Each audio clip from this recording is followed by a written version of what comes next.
Hello everyone, एक बार फिर से स्वागत है आप सभी का ऑनलाइन स्टडी जोन में।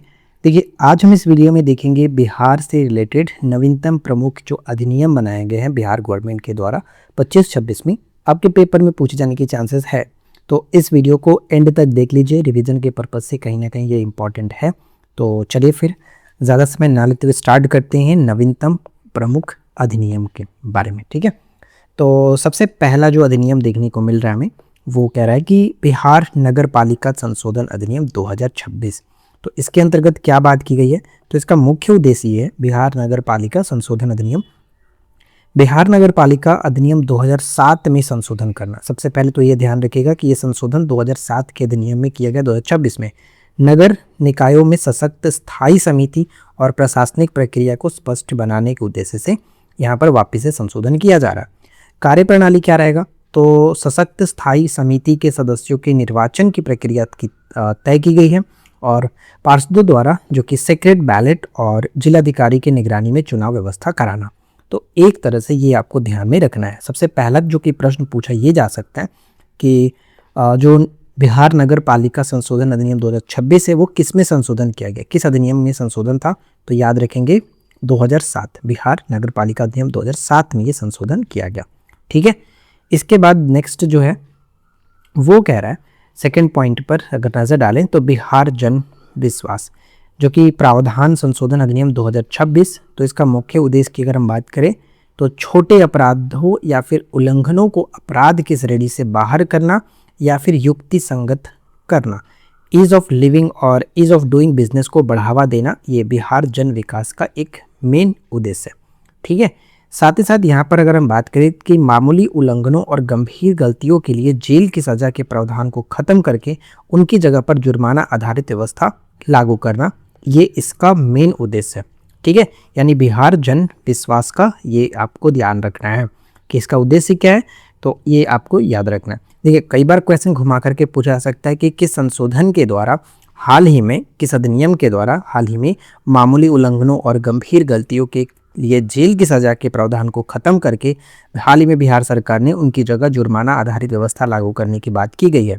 तो ये याद रखना होगा, बिहार जन विकास जो कि प्रावधान संशोधन अधिनियम 2026। तो ये एक तरह से महत्वपूर्ण पॉइंट बन सकता है। राइट, आगे बढ़ें, नेक्स्ट सवाल पे आते हैं।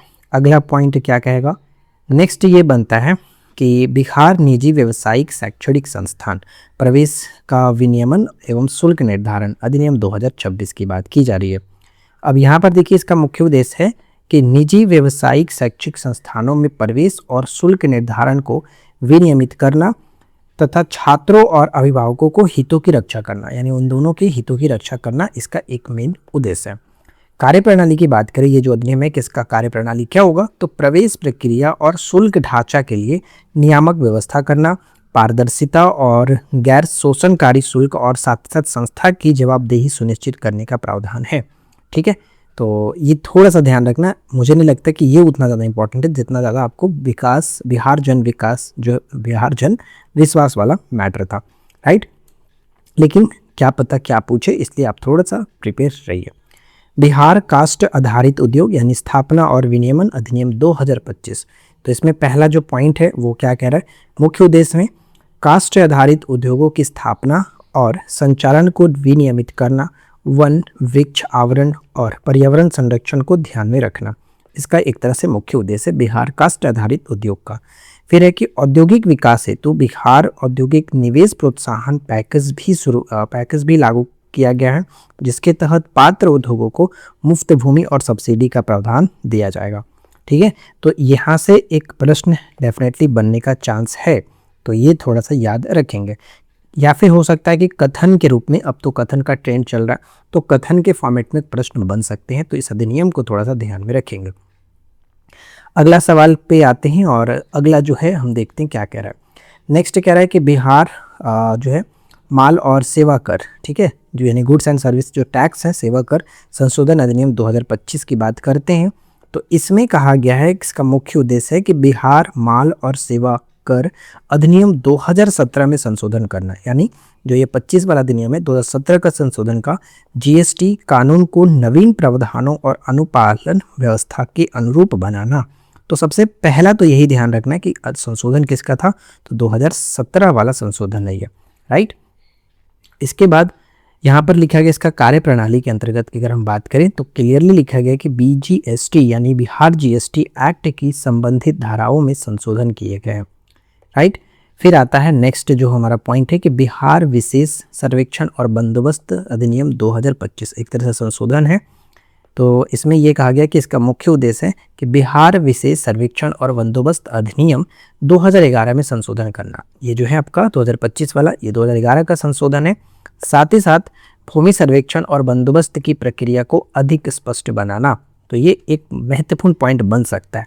खास करके आपको ये याद रखना है कि इस कौन सा संशोधन किया गया, यानी किस एक्ट का संशोधन है ये, तो 2011 का बिहार विशेष सर्वेक्षण और बंदोबस्त 2011 जो था उसका संशोधन किया गया है 2025 में, राइट। अगला सवाल, आगे बढ़ने से पहले इसमें ये पॉइंट भी समझ लीजिए कि इसका कार्यप्रणाली जो है, जैसे पुराने सर्वे सेटलमेंट प्रावधानों में संशोधन और आवश्यक वैलिडेशन की व्यवस्था की गई है। इससे जो कि कह सकते हैं भूमि अभिलेखों के विशेष सर्वेक्षण की प्रक्रिया को कानूनी आधार मिला है। फिर नेक्स्ट जो पॉइंट कह रहा है कि बिहार कृषि भूमि यानी गैर कृषि परियोजनार्थ संपरिवर्तन संशोधन अधिनियम 2025। तो बात करते हैं इसमें क्या है, तो इसमें देखने को मिलेगा इसका मुख्य उद्देश्य कि कृषि भूमि को गैर कृषि प्रयोजन में बदलने की प्रक्रिया को संशोधित करना, यानी कन्वर्सन अथॉरिटी और फी व्यवस्था को स्पष्ट करना, ठीक है। कार्यप्रणाली है कि SDO अथवा अधिसूचित अधिकारी को अधिकार देने की व्यवस्था, कन्वर्सन फी, अपील और समय सीमा संबंधी प्रावधानों में बदलाव जो कि किया गया संशोधन के बाद, ठीक है। तो ये थोड़ा सा हमें ध्यान में रखना है। अब नेक्स्ट जो है वो इम्पॉर्टेंट हो सकता है, इसे याद रखिएगा कि बिहार पशु प्रजनन अधिनियम 2025, ठीक है। बिहार पशु प्रजनन अधिनियम 2025 की बात करें तो इसका मुख्य उद्देश्य पर चर्चा करते हैं। मुख्य उद्देश्य है कि पशु प्रजनन सेवाओं को वैज्ञानिक और नियंत्रित बनाना, पशुधन की जो नस्ल सुधार है, गुणवत्ता और उत्पादकता बढ़ाना, ये इसका मेन उद्देश्य है। किसका, तो बिहार पशु प्रजनन अधिनियम 2025 का।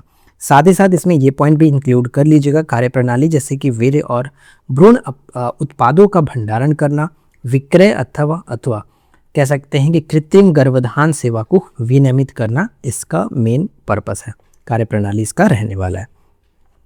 फिर आता है नेक्स्ट जो पॉइंट कह रहा है बिहार नगर पालिका संशोधन 2025, ठीक है। अच्छा, ये तो हम ऊपर में देख चुके थे, 2007 में इसका संशोधन, 2007 वाला संशोधन करना है, तो ये तो क्लियर है ये। फिर उसके बाद जो नेक्स्ट पॉइंट है ये आपका जननायक कर्पूरी ठाकुर कौशल जो विश्वविद्यालय अधिनियम 2025 की बात करते हैं, तो इसमें यहाँ पर क्लियरली मेंशन किया गया है। यहाँ पे हम समझेंगे ये क्या कह रहा है कि मुख्य उद्देश्य है जननायक कर्पूरी ठाकुर कौशल विश्वविद्यालय अधिनियम 2025।